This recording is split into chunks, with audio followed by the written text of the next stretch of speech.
মিষ্টি তো অনেকেই খেয়েছেন, অনেক রকমেরই খেয়েছেন, কিন্তু গাজরের মিষ্টি খেয়েছেন কি না জানি না। আমি এই প্রথমবার গাজরের মিষ্টি বানালাম, তো আপনারা অবশ্যই একবার এইভাবে করে দারুণ টেস্টি, দারুণ খেতে। নমস্কার বন্ধুরা, সবাই কেমন আছেন? নিশ্চয়ই ভালো আছেন। চন্দনা ফুড হাবে সবাইকে আরও একবার স্বাগত জানাই।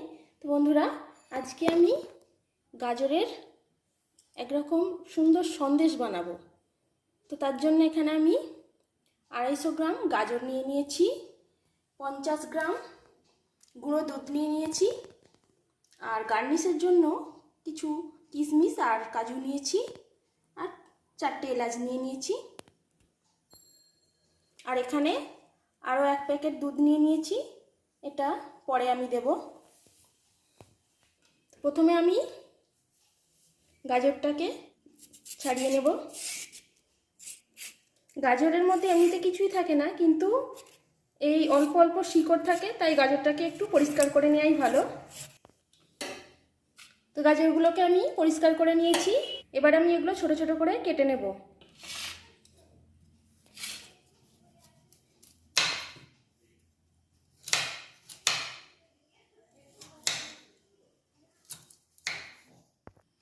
তো গাজরগুলো আমি এইভাবে ছোট ছোট করে কেটে নিয়েছি। চিনিটা এখানে আমি 150 গ্রামের মতো নিয়েছি। মিষ্টিটা অবশ্যই যে যেরকম খাবেন সেরকমই দেবেন। মিক্সি জার নিয়ে নিয়েছি, এবার এর মধ্যে আমি সব পেস্ট করে নেব। গাজরটা পেস্ট করব, এর মধ্যে আমি অল্প গরুর দুধ দিয়ে দেব। এখানে আমি 2 চামচের মতন গরুর দুধ দিয়ে দিচ্ছি।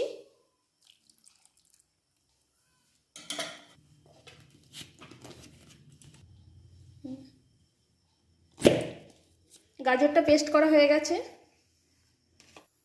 তো একটু গরম জল করে নিচ্ছি। গরম জলে দুধটা গুলে নেব। জলটা গরম হয়ে গেছে, আমি এবার দুধটা গুলে নিচ্ছি।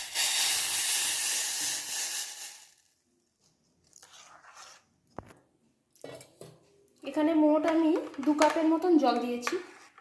এবার আমি কড়া বসিয়ে দিয়েছি, কড়ার মধ্যে আমি 2 চামচ ঘি দিয়ে দেব।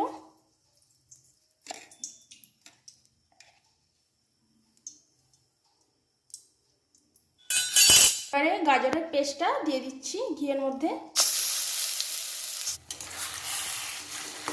ঘিয়ের মধ্যে দিয়ে এগুলো বেশ একটু নাড়াচাড়া করে ভেজে নিতে হবে। 5 মিনিটের মতন গাজরটাকে ভেজে নিলাম। এবার আমি দুধটা দিয়ে দেবো। গাজরের যে একটা স্মেল থাকে, একটু ভেজে নিলে সেই স্মেলটা চলে যায়। এবার আমি দুধটা দিয়ে দিচ্ছি। আমি এবার চিনিটা দিয়ে দিচ্ছি। চিনিটা অবশ্যই আপনারা নিজেদের পছন্দ অনুযায়ী দেবেন, যে যেরকম মিষ্টি খাবেন সেরকমই দেবেন। নাড়িয়ে নাড়িয়ে এটা একটা ডো তৈরি করে আনতে হবে। এলাচ গুঁড়োটা এবার দিয়ে দিচ্ছি এতে।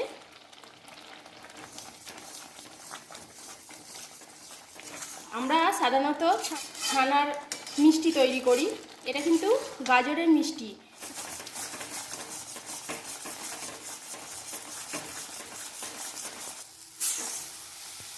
দেখুন ডোটা একদম শুকনো হয়ে গেছে, এটা আবার তৈরি হয়ে এসেছে। আর 2-1 মিনিট, প্রায় আমি 20 মিনিট ধরে এইভাবে নাড়াচাড়া করছি।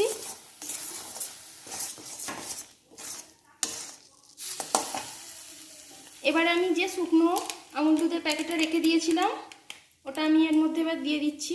এখন আমি গ্যাস অফ করে দিয়েছি।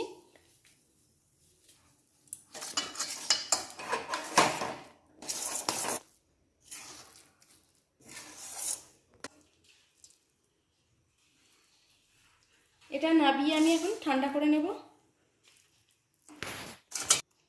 এটা কিছুক্ষণ এখন রেখে দিই, ঠান্ডা হলে তারপর আপনাদের দেখাচ্ছি। তার মধ্যে আমি গার্নিশের জন্য কিশমিশটা রেখেছিলাম, ওটা একটু সাইজ করে কেটে নিচ্ছি। এগুলো একটু ছোট ছোট করে পিস করে নিচ্ছি। তো বন্ধুরা, ডোটা এখন অনেকটাই ঠান্ডা হয়ে গেছে। আমি এখানে একটা ছাবার কাঠ নিয়ে নিয়েছি, এই দিয়ে মিষ্টিটা তৈরি করব। এটার মধ্যে আমি একটু ঘি লাগিয়ে নিচ্ছি।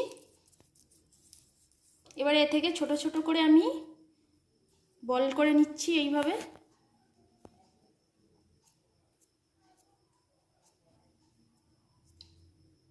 আপনারা যে যেরকম পারবে শেপ দেবেন। আমার হাতের কাছে এটা ছিল তাই আমি এটা দিয়েই শেপ করছি।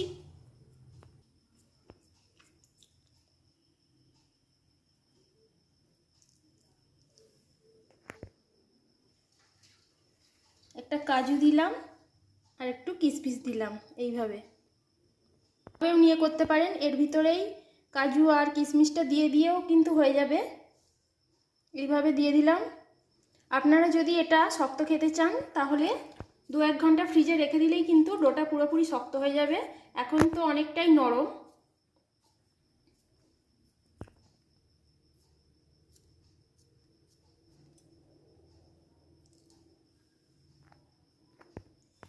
তো বন্ধুরা, যারা আমার চ্যানেলের নতুন দর্শক, প্লিজ চ্যানেলটিকে সাবস্ক্রাইব করে আমার পাশে অবশ্যই থাকবেন। আর এই মিষ্টিটা এত সুন্দর খেতে, বাড়িতে যদি একবার না করে খান তাহলে বুঝতে পারবেন না যেটা কতটাই সুন্দর। বাচ্চা থেকে বয়স্ক সবাইরই এটা প্রিয়।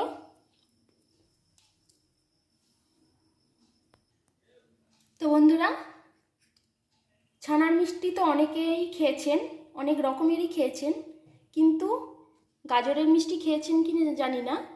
আমি এই প্রথমবার গাজরের মিষ্টি বানালাম। তো আপনারা অবশ্যই একবার এইভাবে করে খাবেন। দারুণ টেস্টি, দারুণ খেতে। তো বন্ধুরা, আজকের এই রেসিপিটা যদি ভালো লাগে তাহলে প্লিজ আমার চ্যানেলটিকে লাইক, শেয়ার এবং সাবস্ক্রাইব করে আমার পাশে অবশ্যই থাকবেন। সবাই সুস্থ থাকবেন, ভালো থাকবেন। ধন্যবাদ বন্ধুরা।